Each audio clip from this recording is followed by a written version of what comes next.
Al-ikhwan wal akhwat rahimani warahmakumullah. Alhamdulillah pada malam hari ini kita majelis ke-21 di kitab Bulughul Maram min Adillatil Ahkam karya Al-Imam Al-Hafidh Ibn Hajar Al-Asqalani Asy-Syafi'i rahimahullahu taala.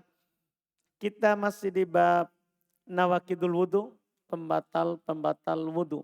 Insyaallah sisa 2 kali pertemuan hari ini dan pekan depan di pembahasan pembatal wudu. Setelahnya kita akan masuk di pembahasan babu qada'il hajah, bab terkait dengan buang air besar atau kecil atau tempatnya nanti akan dibahas. Kita hari ini masuk di hadits nomor 75 yang belum sebutkan di kitab Thaharah ini dalam kitab Bulughul Maram min Adillatil Ahkam. Kata beliau rahimahullah an Jabir bin Samurah radhiyallahu anhuma qala anna rajulan sa'alan nabiyya sallallahu alaihi wa alihi wasallam atawaddau min luhumil ghanam. Qala in syi'ta. Qala atawaddau min luhumil ibil. Qala na'am. Akhrajahu Muslim. Kata beliau rahimahullah dari Jabir bin Samurah. Ini Jabir lain. Karena ada juga Jabir bin Abdullah. Kalau ini Jabir bin Samurah radhiyallahu anhu berkata, anna rajulan sa'alan nabiyya, bahwasanya seorang laki-laki bertanya kepada Nabi. Bertanya kepada Nabi, atawaddau min luhumil ghanam. Apakah saya berwudu setelah makan daging kambing? Qala, kata Nabi, in syi'ta, kalau kamu mau. Artinya kalau makan daging kambing mau berwudu boleh, tidak berwudu juga tidak masalah. Iya, makan daging kambing tidak membatalkan wudu, artinya begitu. Karena Nabi bilang kalau kamu mau. Kalau kamu mau. Kemudian lanjut dia bertanya, atawaddau min luhumil ibil? Apakah saya berwudu dari memakan daging onta? Qala, kata Nabi, na'am, iya. Rawahu Muslim. Sumber hadits ini diriwayatkan oleh Imam Muslim di Sahih Muslim nomor 360, derajat hadits sahih. Biografi Jabir bin Samurah. Beliau adalah Abu Abdillah, nama panggilannya, dan dipanggil juga dengan Abu Khalid. Abu Khalid. Jabir bin Samurah Al-Amiri. Beliau meninggal di tahun 74 Hijriah di negeri Kufah, Irak. Ya, karena dulu kebanyakan sahabat itu banyak yang berpindah ke Kufah atau Basrah di negeri Irak. Karena di pemerintahan Ali bin Abi Thalib ya fokus di sana, bukan lagi di Madinah. Itu juga karena sebelumnya di pemerintahan Umar Ibn Khattab banyak pengiriman pasukan ke arah sana untuk menaklukkan negeri-negeri yang di luar Arab. Negeri di luar Arab. Jadi beliau meninggal di tahun 74 Hijriah di Kufah. Sekarang negeri Kufah sudah ya bisa dikatakan sudah hilang, sudah mati. Ya karena dia hanya kampung kecil tapi dulu penuh dengan ulama dan sahabat. Yang masih tersisa sekarang adalah Basrah karena dia adalah kota. Dia adalah kota dan banyak penduduknya. Fikih hadits kita baca tadi. Hadits ini menunjukkan batalnya wudu dengan memakan daging onta. Saya rasa jelas di hadits karena Nabi ditanya apakah berwudu dari makan daging kambing? Beliau bilang kalau kamu mau. Daging onta beliau langsung bilang iya. Ini menunjukkan memakan daging onta itu membatalkan wudhu. Dan ini merupakan pendapat keumuman ahli hadis dan madhabnya orang-orang Hanabilah. Kenapa saya bilang begitu? Karena di sana ada juga yang berpendapat bahwa memakan daging onta itu membatalkan wudhu, sudah dimansuh, sudah dihapus hukumnya. Sudah dihapus hukumnya. Yaitu awalnya tadi memakan daging onta itu membatalkan wudhu, kemudian setelah itu dihapus hukumnya. Hanya saja para ulama rahimahumullah ta'ala ya, mengatakan bahwa pengakuan dihapus hukumnya itu butuh dalil dan butuh tanggal. Ya, tanggal. Sementara yang ada adalah terkait dengan hal ini yang dibicarakan dihapus hukumnya atau tidak terkait dengan daging onta yang dipanggang, yang langsung dibakar dengan api. Yang langsung dibakar dengan api. Ini yang isyaratkan. Itu pun terkait dengan yang dipanggang dengan api, yang benarnya tidak membatalkan wudhu. Yang benarnya tidak membatalkan wudhu. Karena dalam hadits Jabir radhiyallahu ta'ala anhu, beliau berkata, kana akhirul amroini min Rasulillah tarkul wudhu mimma massatin nar. Ini sanadnya sahih ya, dalam riwayat Imam Abu Daud dan An-Nasai. Akhir dari perkara Rasulullah SAW adalah tidak berwudu dengan memakan daging yang disentuh langsung oleh api, yang dibakar. Ya, apakah seperti sate dan yang semisalnya. Jadi akhir yang benarnya adalah walaupun kita memakan daging yang dibakar langsung, disentuh langsung oleh api, itu tidak membatalkan wudhu. Iya, itu tidak membatalkan wudhu. Itu terkait dengan yang dipanggang dengan api. Adapun daging onta mau dipanggang ataupun dimasak dengan air, itu hukum umum di hadits riwayat Muslim tadi. Riwayat Imam Muslim. Ketika Nabi ditanya apakah kita berwudu ketika makan daging onta, kata Nabi iya. Iya, itu hadits masih tetap di atas keumumannya. Masih tetap di atas keumumannya. Ini yang benarnya insya Allah apa yang dipegang oleh mayoritas ahli hadits. Bahwa memakan daging onta itu membatalkan wudhu. Iya, memakan daging onta itu membatalkan wudhu. Kalau susunya gimana? Ini saya tidak singgung karena terkait dengan dagingnya tadi yang disebutkan. Para ulama juga membicarakan tentang meminum susu onta. Apakah membatalkan wudhu atau tidak? Ya, atau tidak. Ada yang berpendapat seperti Imam Ahmad dalam satu riwayat, juga air susu onta membatalkan wudhu. Air susu onta membatalkan wudhu. Cuman pendapat yang benarnya dan ini yang dipegang oleh mayoritas ahli fikih selain Imam Ahmad, dan Imam Ahmad juga dalam satu riwayat, bahkan madhab yang dipegang oleh Al-Hanabilah, pengikutnya Imam Ahmad, bahwa meminum susu onta, bahkan meminum kuah dari daging onta, ya bukan dagingnya, tapi kuahnya saja, itu tidak membatalkan wudhu. Kenapa? Tidak ada dalil. Tidak ada dalil. Dalil tadi adalah luhum, daging. Kan ditanya, apakah saya berwudhu dari memakan daging onta? Itu kan dagingnya. Adapun air susunya, demikian pula maroknya, kuah dari daging onta, tidak ada dalil yang menunjukkan itu membatalkan wudhu. Dan ketika tidak ada dalil yang menunjukkan batal, maka kita berdalil dengan dalil umum, al-aslu bara'atul asliyah. Asal itu tidak batal wudhu. Karena kita bisa katakan ini batal wudhu kalau ada dalil. Kalau ada dalilnya. Ini tidak ada dalil terkait dengan meminum air susu onta membatalkan wudhu.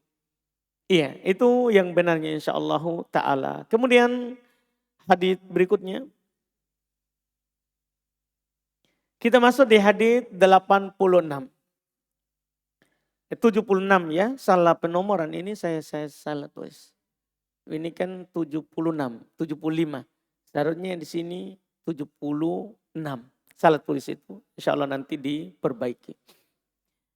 Kata Imam Al-Hafidh Ibnu Hajar rahimahullah, wa an Abi Hurairah radhiyallahu ta'ala anhu qala Rasulullah sallallahu alaihi wasallam man ghassala maitan falyaktasil wa man hamalahu falyatawadda. Akhrajahu Ahmadu wan Nasa'i wa Tirmidzi wa hasana. Wa qala Ahmadu la yasihu fi hadzal babi syai'un. Kata beliau dari Abu Hurairah radhiyallahu taala anhu, beliau berkata bahwa Rasulullah sallallahu alaihi wasallam bersabda, "Man ghassala maitan falyaktasil." Barang siapa yang memandikan mayat, hendaklah ia mandi. Dan barang siapa yang membawanya, memikulnya, maka hendaklah ia berwudu. Sisi pendalilan kita adalah potongan kedua. Berwudu dari membawa mayat, memikulnya, mengusungnya, ya, dari mengangkatnya. Mayat apakah diangkat tangan atau di atas pundak? Ini umum. Ini umum. Kata beliau dikeluarkan oleh Imam Ahmad, An-Nasa'i, At-Tirmidzi. Dan At-Tirmidzi menyatakan hadits ini hasan. Sedangkan Imam Ahmad berkata tidak ada sesuatu yang sahih dalam bab ini. Artinya tentang berwudu dari mengusung, membawa mayat. Ya, tentang berwudu dari membawa mayat. Sumber hadits seperti dikatakan oleh penulis, hadits ini diriwayatkan oleh Imam Ahmad di Musnad Imam Ahmad jilid 2 halaman 272, Abu Daud di nomor 3162, At-Tirmidzi di nomor 993, Ibnu Majah di nomor 1463 dan tidak diriwayatkan oleh Imam An-Nasa'i. Setelah dicek, dilihat bahwa hadits yang belum sebutkan tadi, belum bilang kan diriwayatkan oleh Imam Ahmad dan An-Nasa'i, Tirmidzi. Tapi tidak ada dalam Sunan At-Tirmidzi. Hadits ini tidak ada dalam Sunan At-Tirmidzi rahimahullah. Derajat hadits, mayoritas ahli hadits mendoibkan hadits ini. Mayoritas ahli hadits mendoibkan hadits ini. Dan yang benarnya ini dari ucapan Abu Hurairah, bukan ucapan Nabi. Artinya ini hadits mauquf, bukan marfu. Itu istilah ahli haditsnya. Ini hadits mauquf. Mauquf maksudnya ucapan sahabat, bukan ucapan Nabi. Sebagaimana yang dikatakan oleh Imam Al-Bukhari, demikian pula Al-Baihaqi dan Abu Hatim rahimahumullah. Semua mereka mengatakan ini bukan ucapan Nabi. Ini adalah ucapan dari Abu Hurairah. Ini fatwa Abu Hurairah. Siapa yang memandikan mayat, dia mandi. Dan siapa yang mengusung mayat, memikul jenazah, mengangkat jenazah, maka hendaklah dia berwudu. Ini ucapan Abu Hurairah. Bukan ucapan Nabi Sallallahu Alaihi Wasallam. Dan apa fungsinya kita tahu itu? Karena nanti terkait dengan dalil fikihnya. Pembahasan faedah fikihnya. Fikih hadits. Pertama, sunnahnya mandi bagi yang memandikan mayat. Kenapa kita katakan begitu? Sementara fikih kedua, menyentuh atau memikul jenazah tidak membatalkan wudhu. Padahal lafadznya sama. Lafadznya bersambung. Cuman kita bisa berpendapat beda antara mandi, sunnah mandi setelah memandikan jenazah dan berwudhu setelah mengangkat jenazah. Karena ucapan Abu Hurairah terkait dengan potongan pertama, siapa yang memandikan mayat hendaklah dia mandi, itu datang pendukungnya. Datang pendukungnya dari jalur yang lain. Seperti Ibnu Umar. Jadi bukan hanya ucapannya Ibnu Umar, ucapannya Abu Hurairah. Tapi juga datang ucapan Ibnu Umar radhiyallahu taala anhuma. Dalam riwayat Imam Ad-Daruqutni, Al-Baihaqi dengan sanad yang sahih. Beliau berkata, kunna nughassilul mayita Faminna man yaktasil wa minna man la yaktasil. Kami dulu memandikan mayat. Maka di antara kami ada yang mandi dan di antara kami ada yang tidak mandi. Ini yang bisa membuat kita katakan sunnah. Kalau hadits Abu Hurairah kita pegang, wajib. Karena perintah. Siapa yang memandikan mayat, hendaklah dia mandi. Itu kan perintah. Yang benarnya tidak wajib. Yang memandikan mayat, sunnah dia mandi. Sunnah dia mandi. Dengan dalil apa yang dikatakan oleh Abdullah ibnu Umar radhiyallahu ta'ala anhu. Dulu kata beliau, kami memandikan mayat. Maka di antara kami ada yang mandi setelahnya. Dan di antara kami ada juga yang tidak mandi. Ada juga yang tidak mandi. Kalau seandainya wajib seperti ucapan Abu Hurairah, maka enggak, pasti sahabat mandi, wajib mandi. Tapi ada yang mandi, ada juga yang tidak. Ini insya Allah. Adapun potongan kedua itu tidak ada pendukung. Potongan keduanya apa? Siapa yang mengusung jenazah, yang membawa jenazah, hendaklah dia berwudu. Ini tidak ada pendukung. Tidak ada pendukungnya. Sehingga kita katakan menyentuh atau memikul jenazah tidak membatalkan wudu. Tidak membatalkan wudu. Iya, kan nanti juga akan datang insya Allah di pembahasan jenazah. Di akhir kitabus sholah itu masih lama. Ya, karena masalah memandikan jenazah penulis tidak sebut di kitab Thaharah. Tapi malah di kitabus sholah. Akhir kitabus sholah. Di akhir kitabus sholah akan disebutkan nanti bahwa para sahabat seperti Abu Bakar belum mencium Rasulullah. Sudah setelah Rasulullah meninggal. Dan tidak berwudu. Tidak berwudu. Iya. Ini menunjukkan menyentuh mayat tidak membatalkan wudu. Menyentuh mayat tidak membatalkan wudu. Dan juga jenazah orang yang meninggal itu selama dia mukmin tidak najis. Tidak najis. Bahkan kafir juga tidak najis badannya. Karena yang kafir itu kafir najis apa? Keyakinan. Najis maknawi. Bukan najis hissi. Bukan najis badannya. Iya. Sehingga menyentuhnya tidak membatalkan wudu. Menyentuhnya tidak membatalkan wudu. Ini pendapat dan uraian yang benarnya terkait dengan itu. Iya. Bahwa memikul jenazah tidak membatalkan wudu. Tidak membatalkan wudu. Karena dalilnya dhaif.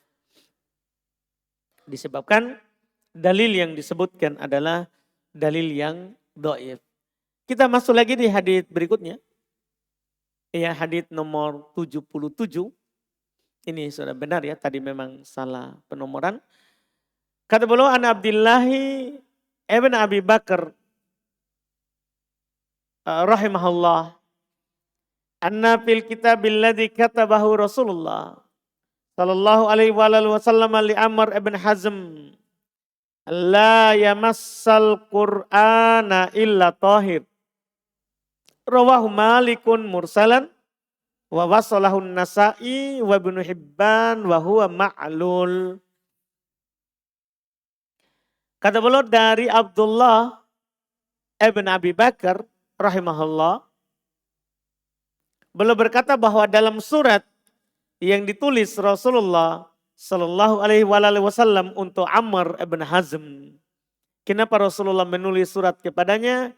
Karena Amr ibn Hazm ini saat beliau masih berumur 17 tahun atau 16 tahun sudah diutus oleh Rasulullah ke negeri Bahrain untuk mengajarkan orang-orang di sana Islam.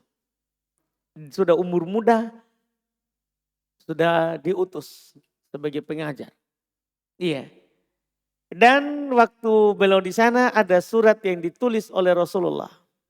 Di dalamnya terdapat Allah yamassal Quran. Banyak isinya, tapi ini kan poin pendalilannya dalam kitab Thaharah. Bahwasanya tidak boleh menyentuh Quran kecuali yang suci. Kecuali yang suci. Kata beliau rawahu Malikun mursalan. Ini diriwayatkan oleh Imam Malik secara mursal, yaitu ucapan Nabi tapi disandarkan oleh tabi'in. Hilang sahabatnya. Itu dibilang mursal.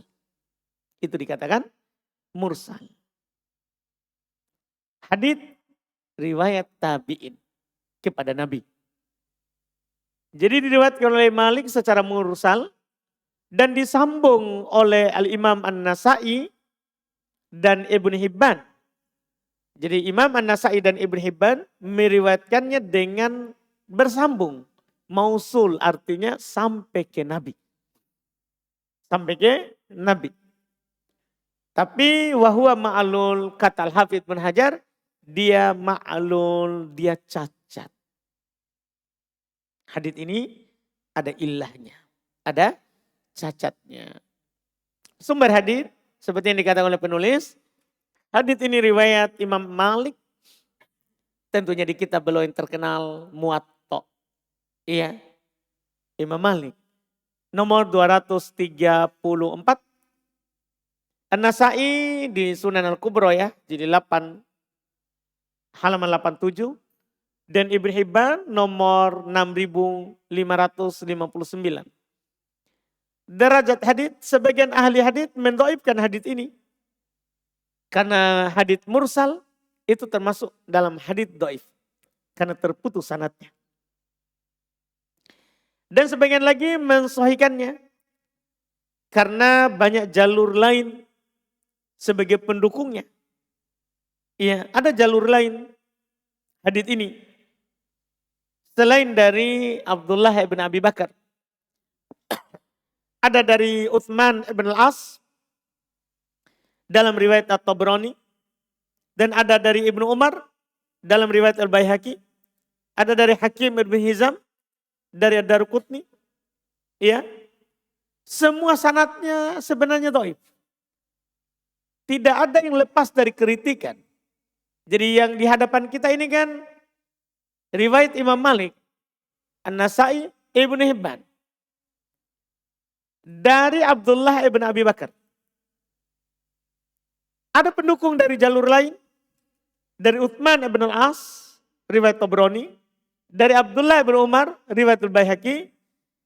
Dari Hakim ibn Hizam, riwayat Ad-Darqutni. 3 jalur itu juga adalah dhaif semuanya. Cuman dengan banyaknya jalur ini, dhaif bisa dinaikkan ke derajat apa? Hasan ligoirihi. Itu istilahnya ulama hadits. Hasan karena selainnya. Bagi orang yang sudah belajar ilmu hadits akan paham istilah yang kita sebutkan. Jadi ini bisa naik ke derajat hasan. Memang kalau dia bersendiri, dhaif. Tapi karena ada pendukung dari jalur lain, naik dari dhaif menjadi apa? Hasan. Iya, dari jalur dari dhaif menjadi hasan.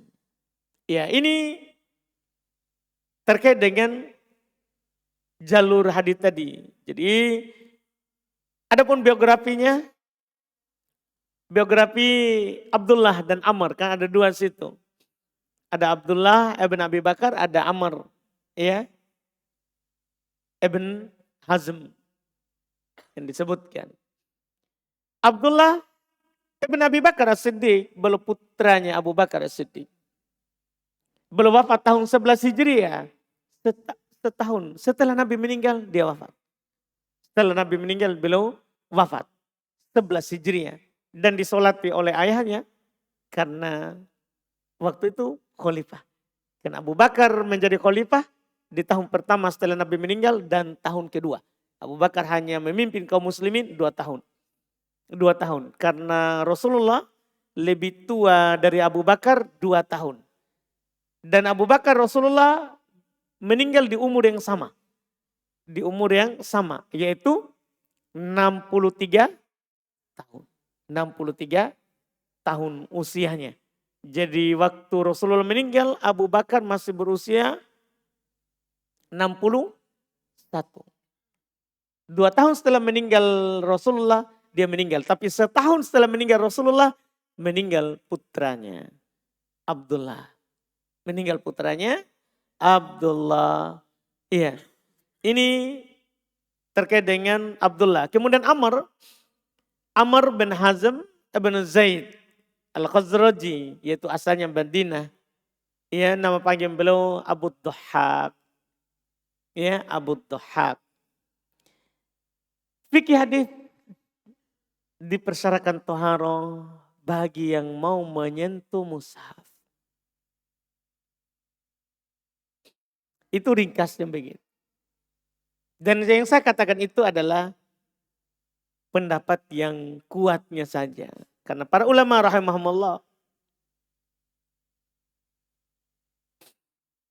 berselisih pendapat terkait dengan menyentuh mushaf. Apakah dipersyaratkan toharoh suci dari hadas, apakah kecil atau besar. Itu kalau di pembahasan perempuan, fikih muslimah, fikih nisa. Apakah perempuan yang haid boleh menyentuh mushaf? Iya.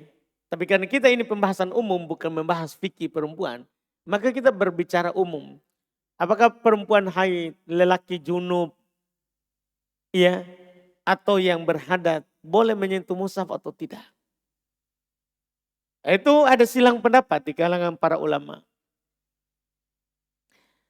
Sebagian ulama mengatakan tidak dipersyaratkan. Tidak dipersyaratkan suci. Apa dalil mereka? Dalil mereka tidak ada dalil. Mereka bilang begitu, tidak ada dalil. Terus hadis yang ada di hadapan kita, hadis tadi ini, mereka bilang dhaif. Hadis ini dhaif. Iya. Kemudian mereka berdalil dengan akan tidak dipersyaratkan suci dari hadas besar atau kecil bagi orang yang mau menyentuh Quran.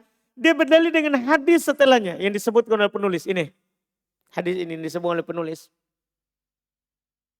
78. Karena Rasulullah sallallahu alaihi wasallam yadhkurullaha fi kulli ala kulli ahyani. Rasulullah berzikir kepada Allah di setiap saat, setiap keadaan. Ya Quran termasuk zikir. Itu sisi pendalilan mereka. Quran termasuk apa? Zikir. Bahkan dia afdhalul zikir. Zikir yang paling utama. Ini setiap keadaan. Setiap keadaan. Berarti tidak dipersyaratkan. Itu dalil mereka. Yang mengatakan bahwa dipersyaratkan bagi orang menyentuh mushaf. Ya, harus suci. Harus suci. Sementara ulama lain dan ini mayoritas berpendapat dipersyaratkan suci. Tadi kan pendapatnya tidak dipersyaratkan. Nah, saya nukil ini, yang saya ini katakan dipersyaratkan toharo bagi yang mau menyentuh mushaf. Ini adalah pendapat mayoritas ahli fikih. Dalil mereka tadi itu hadis yang ada di sini. Karena menurut mereka sahih. Bimajmu'i turuqi. Sahih dengan keseluruhan jalur-jalurnya. Ya, kalau sahih jelas. Dikatakan di dalamnya apa? La yamassul Qur'an illa tahir. Tidak ada yang menyentuh Quran kecuali apa? Suci. Suci. Mereka juga berdalil dengan firman Allah Subhanahu wa taala dalam surah Al-Waqiah, la yamassuhu illal mutahharun. Tidak ada yang menyentuhnya kecuali yang suci. Kecuali yang suci. Hanya saja ini ayat ada bantahan dari yang mengatakan tidak dipersyaratkan. Itu mereka mengatakan itu malaikat. Itu malaikat. Cuma ulama lain lagi berkata itu syariat untuk malaikat atau untuk kita. Maksudnya ini Quran diturunkan untuk malaikat, untuk kita, jin dan manusia. Kan begitu bantahannya. Ya ini untuk kita. Memang di konteks, kalau kita melihat susunan ayat, itu membicarakan malaikat. Cuman itu isyarat. Kalau di malaikat saja yang tidak pernah dosa, tidak pernah bermaksiat, dipersyaratkan apa? Suci. Ini isyarat. Bani Adam tentu. Itu dalil yang sangat kuat dari mayoritas. Ini isyarat kan, termasuk dalil itu isyarat dari Allah. Kalau malaikat saja dipersyaratkan harus suci, maka manusia dipersyaratkan juga harus apa? Suci. Ini dalil jumhur, ya, dalil jumhur. Adapun yang mereka yang berdalil dengan hadits tadi, kita katakan itu dzikir secara umum. Kecuali Quran. Hadits ini yang kita baca saja supaya bagus. Hadits 78. Dengannya kita tutup pertemuan kita dengan ini. Hadits 78, kata beliau An Aisyah radhiyallahu taala anha qalat, kana Rasulullah sallallahu alaihi wasallam yadhkurullaha ala kulli ahyani. Rawahu Muslim wa 'allaqahu al-Bukhari. Adalah Rasulullah dari Aisyah radhiyallahu taala anha beliau berkata, Rasulullah sallallahu alaihi wasallam selalu berzikir kepada Allah dalam setiap saat. Setiap saat. Diriwayatkan oleh Imam Muslim dan dita'liq oleh Al-Bukhari. Ta'liq artinya ini catatan 202 diriwayatkan tanpa sanad. Jadi Imam Bukhari meriwayatkan hadits itu tanpa sanad. Kalau Muslim dengan sanad. Iya. Sumber hadits diriwayatkan oleh Imam Muslim nomor 373. Dan Imam Al-Bukhari secara ta'liq ya di Sahih Bukhari diterangkan oleh Imam Al-Hafidh Ibnu Hajar di Fathul Bari jilid 1 halaman 541. Derajat hadits sahih. Fikih hadits bolehnya berzikir dengan selain Quran tanpa wudu atau dalam keadaan berhadas. Nah, itu yang saya katakan supaya nyambung dengan tadi. Jadi pembahasan pertama tadi adalah Quran.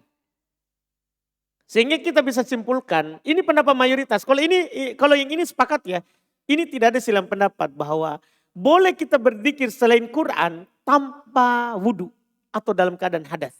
Seorang yang sedang haid, laki-laki yang sedang junub, atau seorang yang tidak dalam keadaan wudu, boleh berzikir kepada Allah selain Quran. Itu tidak ada silang pendapat itu. Hal itu tidak ada silang pendapat. Yang diperselisihkan adalah Quran. Yang diperselisihkan apa? Quran. Dan sebenarnya bisa kita arahkan hadits kedua ini. Ini maksudnya Rasulullah berzikir dari hafalannya. Kan boleh baca Quran dari hafalan tanpa menyentuh. Yang kita bicarakan tadi itu menyentuh. Dan Rasulullah tidak menyentuh Quran. Karena Rasulullah tidak bisa membaca dari tulisan. Rasulullah tidak pernah menulis Quran. Yang menyentuh itu kan para penulisnya Rasulullah. Rasulullah itu punya penulis. Punya penulis. Artinya maksudnya kita arahkan saja Rasulullah juga baca Quran. Tapi di hafalannya. Kalau itu kan tidak ada masalah. Yang kita bicarakan adalah menyentuh. Menyentuh. Dan yang dibicarakan juga adalah menyentuh langsung. Adapun kalau kita menyentuhnya pakai alas. Misalnya seorang perempuan sedang haid. Dia sentuh Quran, dia pakai kaos tangannya.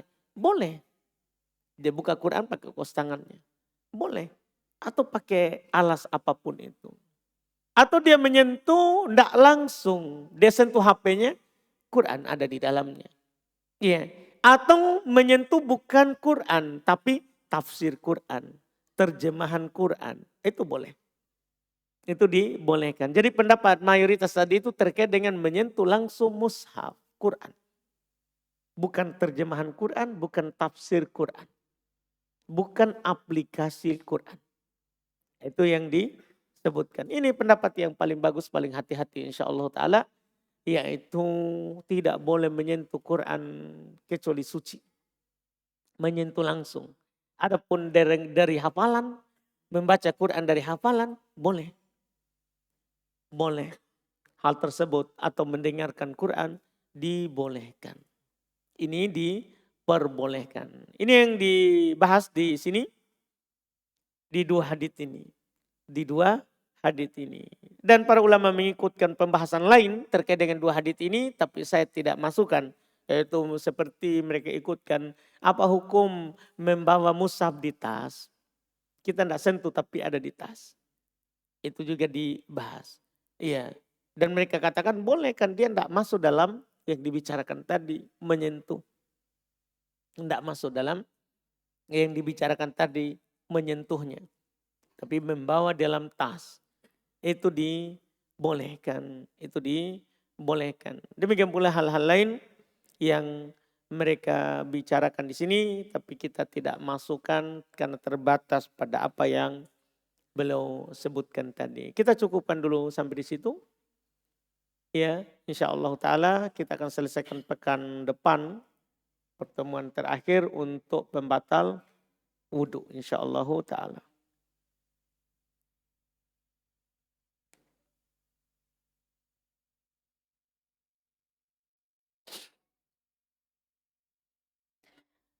Kita masuk di tanya jawab.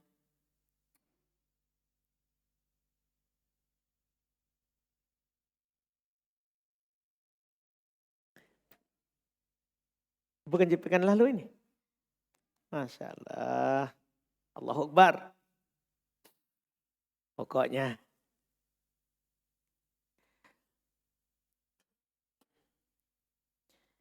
Sini ada pertanyaan. Bismillah.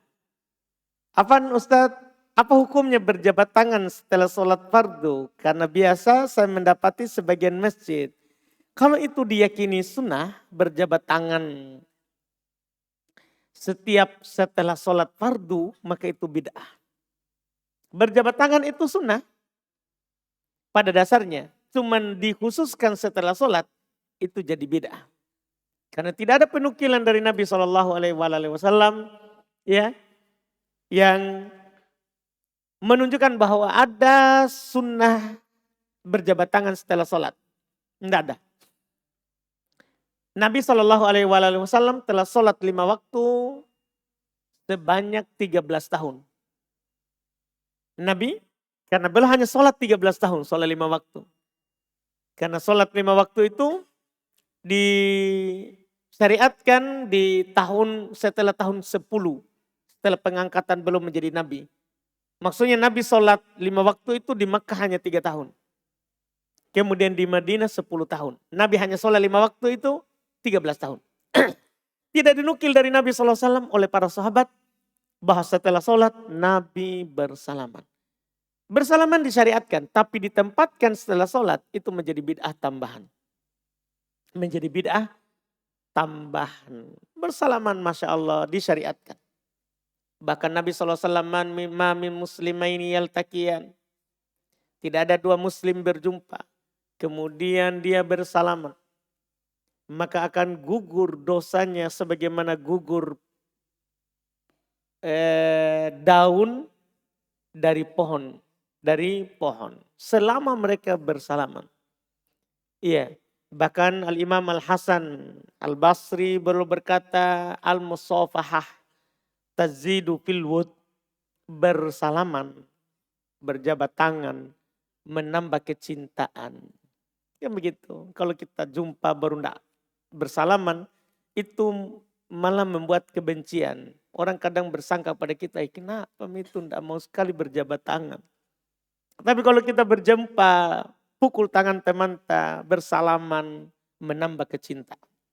Menambah kecintaan. Disyariatkan, tapi setelah sholat itu masalah. Iya, itu adalah masalah bisa masuk dalam bid'ah karena tidak pernah dilakukan oleh Nabi dan tidak dilakukan oleh para sahabat rahimahumullahu ta'ala. Kita adzan dulu.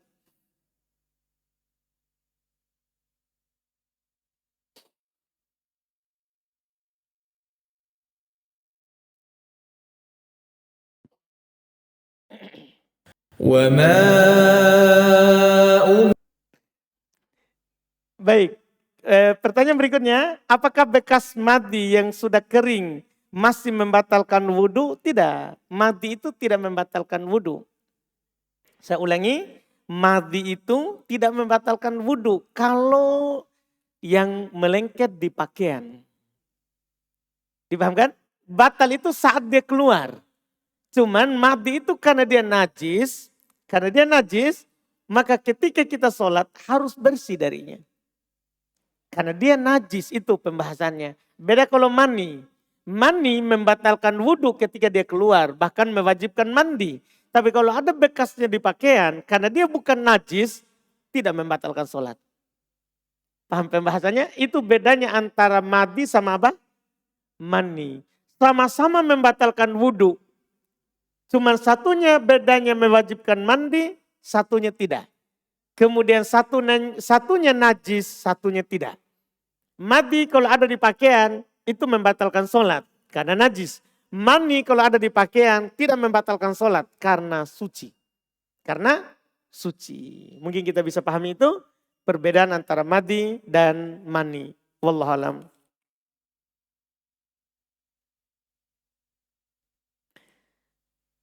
Apa saja sunnah dan adab dalam bertanya seperti sekarang ini Ustadz? Sunnahnya adalah kita bertanya yang kita tidak tahu. Dan ingin tahu. Tidak boleh kita bertanya karena kita mau menguji ustadznya. Kita mau uji dulu dia deh. Kalau dia bisa ini berarti ahli itu. Tidak boleh. Itu yang pertama. Yang kedua, tidak boleh bertanya untuk mencari-cari keringanan. Tidak boleh kita bertanya niatnya. Kita sudah tahu sebenarnya hukumnya. Kita sudah tanya Ustadz Fulan. Dia bilang tidak boleh. Tanya lagi Ustadz Fulan deh kayaknya sana lebih bermudahan sedikit. Tanya untuk mencari keringanan. Itu tidak boleh. Itu tidak diperbolehkan. Iya. Apakah keturunan Nabi masih ada sampai sekarang? Dan apakah ada yang ahlus sunnah? Kalau masih ada keturunan Nabi. Dari cuman hilang penyebutannya karena penyebutan keturunan itu kan dari laki-laki. Nabi tidak punya anak laki-laki yang hidup, yang punya keturunan. Karena semua anak Nabi yang laki-laki meninggal.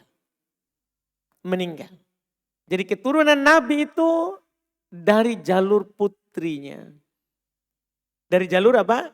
Putrinya. Dan kalau dari istilah orang Arab, jalur perempuan itu tidak dianggap. Tidak dianggap karena laki-laki yang mengambil. Laki-laki itu yang disandarkan keturunan kepadanya. Laki-laki yang disandarkan keturunan padanya. Jadi ada keturunan Nabi dari jalur perempuan, dari jalur putrinya. Adapun dari alul bait, dari keluarga Nabi, itulah dibilang tadi. Kalau dari keluarga Nabi, kalau dari Nabi langsung maksudnya nasabnya dari Nabi begitu, ya itu tidak ada karena semua anak laki-lakinya meninggal. Tapi dari alul bait, dari keluarga Nabi ada. Iya, seperti keturunannya Ali, Al-Hasan Hussein berkembang di bawah banyak dari keturunan Nabi. Dan apakah ada yang ahli sunnah? Ada. Banyak juga ahli sunnah. Banyak juga ahli sunnah. Di Arab sana, di Yaman, Saudi. Banyak keturunan Nabi ahli sunnah. Banyak keturunan Nabi yang ahli sunnah. Kalau ada ya yang dicela dari ahlul bait itu yang ahli bid'ah. Yang ahli bid'ah tidak masuk dari ahli sunnah. Bagaimana hukum lewat di pekuburan orang kafir dengan menggunakan sandal? Dan kami terpaksa melewati kuburan karena akses menuju masjid ditutup warga karena ada walimah dan tidak ada akses lain kecuali melalui kuburan. Jazakumullah khairan. Menggunakan sandal di saat di kuburan hukumnya makruh, tidak haram. Iya, makruh. Artinya kalau dibutuhkan boleh, tidak berdosa. Boleh tidak berdosa.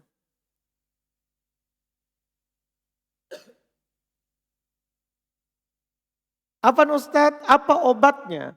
Malas hidup tidak mau mati. Hei. Malas hidup tapi tidak mau mati. Apa yang obatnya itu? Iya, tergantung kenapa kita begitu. Kalau itu karena ditolak oleh perempuan, sudah yakinlah bahwa kita akan mendapatkan jodoh lagi yang lebih baik daripada yang menolak.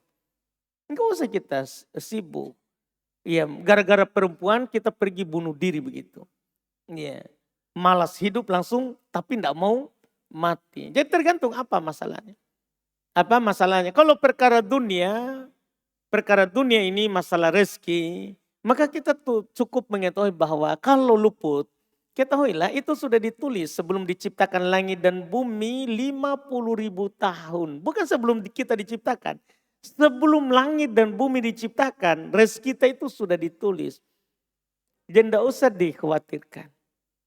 Iya, dan kalau kita butuh, Allah pasti akan berikan. Kalau tidak dikasih, berarti Allah tahu kita belum butuh. Karena kalau Allah tahu kita butuh, pasti kita dikasih. Tidak ada yang bisa menghalanginya. Tidak ada yang bisa menghalangi. Jadi yakin saja seperti itu. Supaya kita semangat lagi hidup. Semangat lagi hidup. Wallahualam. Apa hukumnya? Apa hukum suami istri berpisah tempat tinggal? Mohon rinciannya Ustadz beserta dalilnya. Masya Allah. Iya. Kita penuntut ilmu atau orang awam begitu. Karena kalau kita bertanya sama saya tidak ada masalah. Kalau kita bertanya sesuatu terus kita bilang tolong dalilnya. Tidak ada masalah.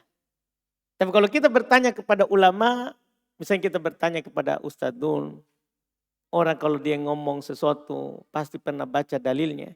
Jangan pernah bilang apa dalil tak. Itu tidak boleh, orang awam tidak boleh tanya dalil. Karena kalaupun dikasih dalil, dia tidak tahu cara mengkajinya. Makanya Syekh Shalih Al-Fauzan mengatakan orang awam itu tidak perlu dia bilang apa dalilnya. Walaupun secara dasar bahwa kita kalau menjawab, saya pribadi kalau jawab sesuatu selalu saya sebutkan dalil. Kenapa? Karena saya juga tahu diri saya bahwa kalau saya sebutkan tanpa dalil, tidak ada orang percaya. Kan begitu. Kita anak muda penuh dengan kekurangan, banyak apalagi begitu kan. Maksudnya kita sebut dalil itu supaya orang terima bahwa ini yang saya katakan, Allah katakan begitu, Nabi katakan begitu. Tapi kalau ulama besar, yang kelasnya kalau kita di Indo ini adalah semisalnya Ustadzul, jangan aib kita tanya dalil baru kita orang awam, bukan penuntut ilmu. Kalau penuntut ilmu iya, karena nanti bahkan Ustadzul tahu bahwa kalau saya yang bertanya pasti dia sebutkan dalil beliau. Karena dia tahu nanti itu saya mau pakai ke orang lain. Jadi Ustadz juga menjawab akan melihat kita jawabnya itu untuk siapa. Untuk siapa. Cuma ini dalam seperti adab saja begitu. Jangan ikutkan bahwa tolong dalilnya. Ya kita pasti sebutkan dalil itu. Iya, dipahamkan? Ini diantara kebetulan tadi ditanya adab dalam bertanya. Kita orang awam, iya saya saja kalau tanya Ustadzul tidak pernah bilang Ustadz apa dalil tak itu. Walaupun nanti Ustadz akan menyebutkan dalil karena saya ini bertanya mau kasih tahu orang. Mau menyampaikan ke orang. Tapi orang awam kita sebagai bukan orang yang berfatwa, pasti kita mau mengamalkan saja. Bukan mau menyampaikan ke orang. Kalau itu amalan. Kalau keyakinan kita mau memperkuat keyakinan. Itu diantara adab dalam bertanya. Tapi masalah yang ditanyakan tadi itu hukum pisah suami istri. Ya tinggal pisah. Asalnya orang menikah itu untuk hidup bersama. Tapi boleh pisah kalau ada maslahat. Kalau ada apa? Maslahatnya. Ada maslahat yang lebih besar. Atau kalau dia bersama akan ada mudorot yang lebih besar. Akan ada mudorot yang lebih besar. Tapi kalau tidak ada maslahat atau tidak ada mudorot, tidak boleh mereka pisah. Tidak boleh mereka pisah. Adapun kalau kita bertanya dalil, itu firman Allah Subhanahu wa taala terkait dengan perempuan yang dikhawatirkan durhakanya. Maka Allah Subhanahu wa taala di situ kalau dikhawatirkan durhakanya, Allah katakan fa'iduhunna, beri dia nasihat yang mendalam. Kalau dia juga tidak dengar, tidak berguna nasihat yang mendalam, wahjuruhunna fil madaji', tinggalkan, jauhi, pisah ranjang. Kalau juga tidak mendengar, wadribuhunna, pukul dia. Adapun kalau taat, di surat An-Nisa juga dikatakan, fa in ata'nakum fala tabghu alaihinna sabila. Kalau dia taat kepada kalian, maka jangan cari-cari jalan untuk menyusahkan mereka. Jadi kalau istri taat, jangan cari jalan untuk membuat dia susah. Iya. Kita sebagai suami buat dia bahagia. Buat dia bahagia. Wallahualam, itu dalil asal. Jadi pukul, bisa ranjang, itu kalau dia durhaka. Berarti pemahaman kebalikannya, kalau dia tidak durhaka, kita tidak bisa ranjang, tidak bisa tempat tidur, tidak bisa rumah. Kecuali itu tadi yang saya bilang, ada maslahat yang lebih besar atau ada mudarat yang lebih besar. Itu dibolehkan karena maslahat dan mudarat.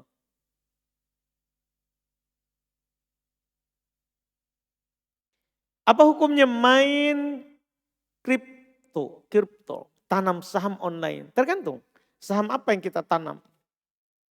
Iya, kalau sahamnya berupa barang yang berzat seperti saham toko, warung makan, tidak ada masalah. Tapi kalau sahamnya adalah nilai uang, perak, emas, dolar, haram. Karena dipersyaratkan beli emas, beli perak, beli dolar, harus tangan ke tangan. Artinya kita ambil dulu, baru kita pegang dulu. Baru nanti kita bisa jual ketika harga naik. Adapun kita hanya beli, orang lain yang pegang, tidak dibolehkan. Itu barang riba, wallahu alam. Bolehkah memandikan jenazah dalam keadaan haid? Boleh. Iya, boleh. Bolehkah berziarah kubur dalam keadaan haid? Boleh. Tapi karena ini perempuan, ya, kita berbicara memang kalau haid boleh ziarah kubur. Cuman hukum dasar perempuan ziarah kubur boleh atau tidak. Ini kan haidnya. Boleh dia berziarah kubur, tidak dipersyaratkan harus suci dari haid. Tapi kalau kita berbicara apa hukum ziarah kubur bagi perempuan? Bagi perempuan, hukumnya diperselisihkan dan yang benarnya boleh tapi tidak boleh sering. Boleh perempuan ziarah kubur, cuman tidak boleh sering. Dan ada lafaz hadits, la'anallahu zawaratil kubur. Allah melaknat perempuan yang sering ziarah kubur. Pakai lafaz zawarat. Siyak mubalaghah dari sisi bahasa itu bermakna sering melakukannya. Itu perempuan ya, kalau laki-laki boleh. Kenapa perempuan tidak boleh sering? Ya kita tahulah perempuan kurang agama, kurang akal. Kurang agama, kurang akal. Iya, kalau laki-laki ziarah kubur, ya untuk mengingat mati. Perempuan bisa saja dia di sana, ya lihat kuburan bapaknya, lihat kuburan mamanya, meratap lagi. Kenapa kita duluan Pak? Iya, meratap lagi. Akhirnya dia menyesali takdir. Nah itu enggak boleh. Makanya dia enggak boleh sering-sering. Wallahualam.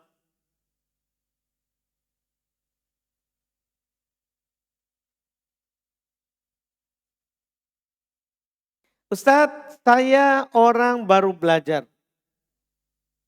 dan ingin mempelajari bahasa Arab secara sistematis. Dari manakah saya memulai belajar? Dari kitab apa saya memulai belajar bahasa Arab? Dan seharusnya sampai kitab apa? Masya Allah. Bisakah pemula seperti saya bisa berbahasa Arab meski mengandalkan belajar online? Yang terakhir dulu yang paling mudah, bisa. Tidak ada orang tidak bisa kalau belajar. Iya. Seorang kalau mau belajar pasti bisa. Yang penting dia istiqomah. Terus dari manakah saya mulai belajar? Ya dari dasar sampai ke yang tinggi ya. Terus dari kitab apa? Mulai belajar bahasa Arab. Ya macam-macam kitab yang diletakkan untuk pemula. Iya untuk pemula. Di dalam bahasa Arab. Boleh kita mulai dengan matan jurumiyah. Kemudian mutammimah. Kemudian qawaidul i'rab. Kemudian syarh qatur nada. kemudian Ibnu Aqil. Itu kalau di bab nahwu. Di bab nahwu. Boleh.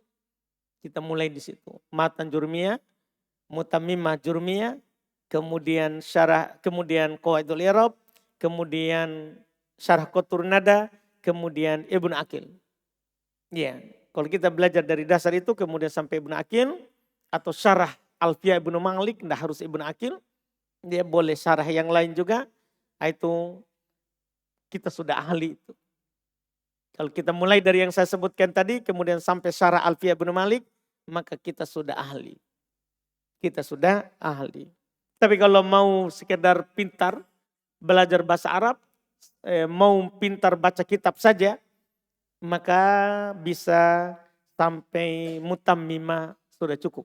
Kalau hanya pintar baca, jadi bisa sampai buku kedua saja, Matan Jurmiyah, Mutammimah kita kuasai, maka kita sudah bisa baca kitab Gundul. Itu kalau kita baca kitab, kalau mau percakapan, tidak perlu itu semua, cukup kita hafal kosakata dan belajar bagaimana cara orang Arab menyusun kata, maka kita sudah bisa bercakap. Sudah bisa bercakap. Iya, seperti Bapak. Kaif haluk? Bekhair? Kaif sehatuk? Bapak bisa jawab, tapi bisa baca kitab Gundul? Tidak bisa. Jadi kalau bercakap sama saya, Masya Allah, seperti jagung popcorn itu, yang meletus tanpa tidak berhenti. Iya. Itu kalau bercakap sama beliau, karena beliau tinggal di Riyadh 7 tahun Pak.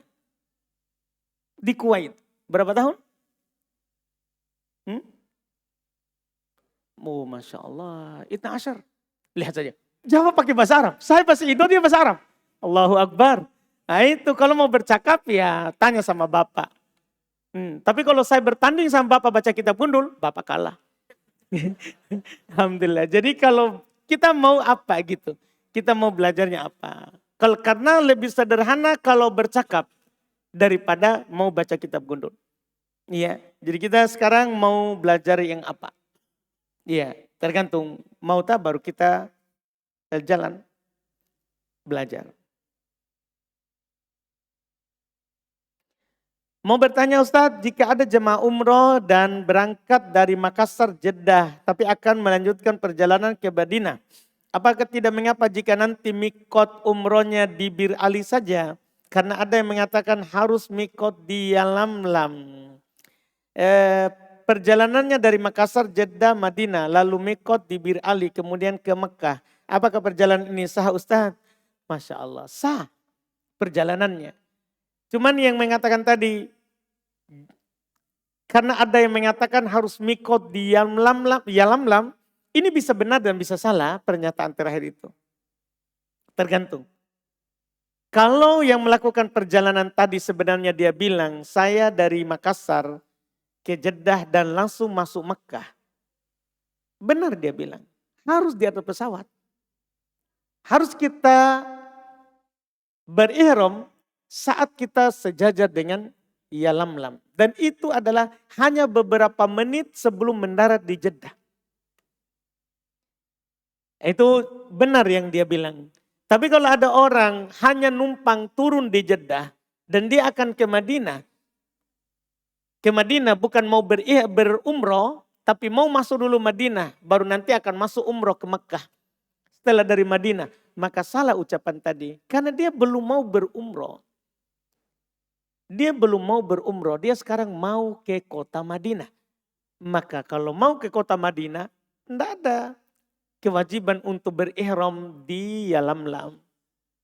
Dia cukup ya nanti berihram di arah penduduk Madinah berihram, yaitu di Bir Ali. Jadi pernyataan tadi bisa benar dan bisa salah.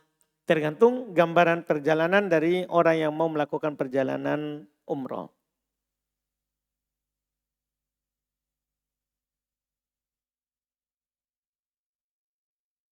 Masya Allah. Mau di apa pertanyaan ini, Di?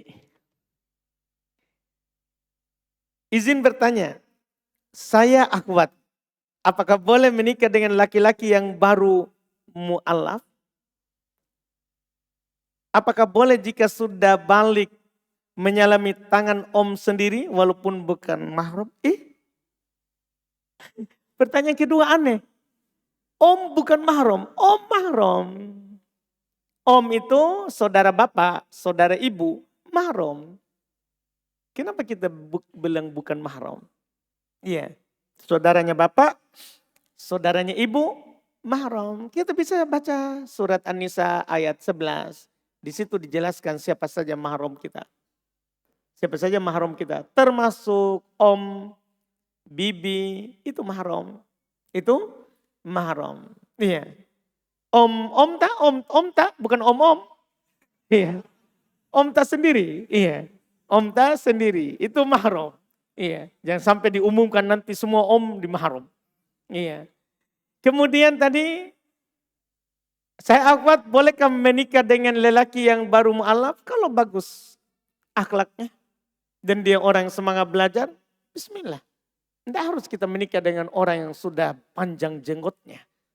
Tidak, boleh kita menikah walaupun dengan orang yang belum punya jenggot. Tidak ada masalah. Ya, yang penting kita tahu bagus akhlaknya, baik agamanya dan dia mau belajar, bismillah. Afan Ustadz, apakah istri berdosa apabila menolak ajakan suami dikarenakan istri sedang kelelahan dan merasa sangat capek? Istri juga sedang hamil, terkadang merasa kesakitan namun suami tidak mau peduli. Tetap minta dilayani. Masya Allah. Iya, kejam juga ini ya.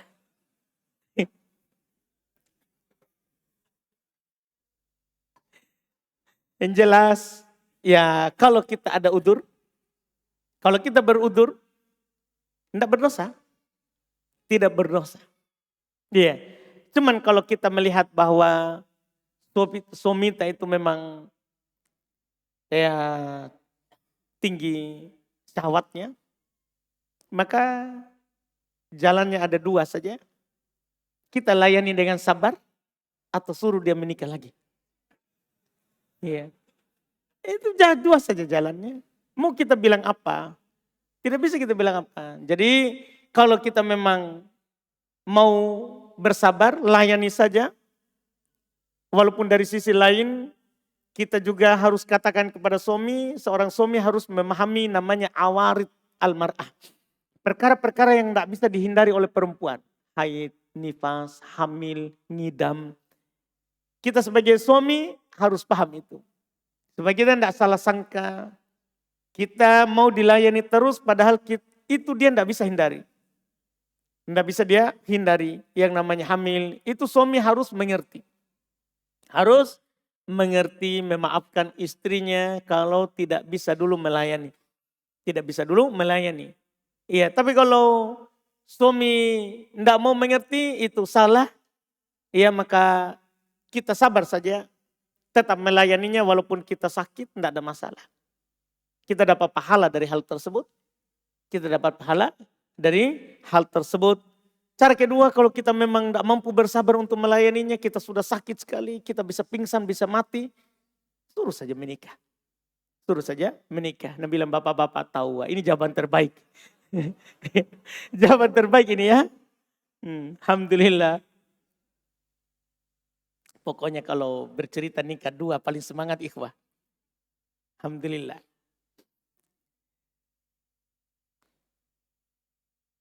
Kita baca lagi satu, waduh banyak sekali ini. Ya Allah, ampun. Bagaimana hukum memakan makanan yang aromanya menyengat seperti jengkol? Apakah harus sikat gigi setelahnya baru bisa sholat? Gimana kalau kondisinya lagi di luar tidak bawa sikat gigi? Ya memang begitu, harus sikat gigi. Nabi bilang man akala min hadis syajarah fala yaqrabanna masjidana, siapa yang makan dari pohon ini, tahu bawang merah atau bawang putih dan semisal dengannya, sama-sama memiliki bau, jangan mendekat ke masjid. Nah, kalau kita tahu bahwa kita lagi di luar tidak bawa sikat gigi, jangan makan. Mau makan atau mau masuk masjid, kita pilih. Kalau sudah tahu kita lagi duluan dah bawa sikat gigi, jangan makan, tahan emosinya, tahan syahwatnya karena Allah. Karena Allah Subhanahu wa ta'ala dan kita dapat pahala insya Allah. Kita dapat pahala. Masih banyak ini pertanyaan, Masya Allah. Tapi kalau kita turuti ini, bisa-bisa jadi daurah kita ya. Bukan kajian rutin, daurah. Masya Allah. Kita cukupkan? Alhamdulillah. Mohon maaf kalau tidak bisa dijawab semuanya. Mudah-mudahan apa yang telah terjawab bisa berfaedah dan bermanfaat. Subhanakallahumma hamdik. Asyhadu an la ilaha illa anta astaghfiruka wa atubu ilaik. Assalamualaikum warahmatullahi wabarakatuh.